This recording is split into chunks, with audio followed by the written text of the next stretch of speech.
মালয়েশিয়ার ভিসা নিয়ে বর্তমানে একটি মিশ্র পরিস্থিতি চলছে।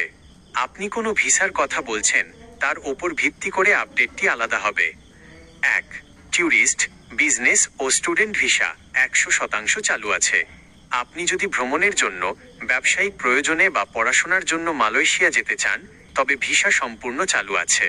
বর্তমানে বাংলাদেশিদের জন্য মালয়েশিয়া ই ভিসা দিচ্ছে।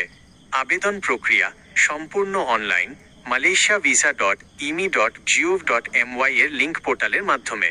প্রসেসিং সময় সাধারণত 3 থেকে 5 কর্মদিবস।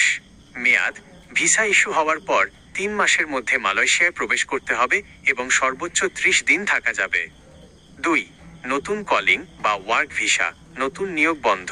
সাধারণ কর্মীদের জন্য নতুন করে কলিং ভিসা খুলে দেওয়ার ব্যাপারে এখনও মালয়েশিয়া সরকারের চূড়ান্ত কোনো ঘোষণা আসেনি।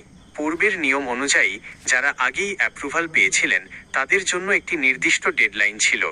বর্তমানে মালয়েশিয়া সরকার তাদের অভ্যন্তরীণ শ্রমবাজার এবং প্রবাসী কর্মীদের নীতি, যেমন 2026 সালের জুন থেকে কার্যকর হওয়া নতুন এক্সপেট্রিয়েট পাস স্যালারি পলিসি নিয়ে কাজ করছে।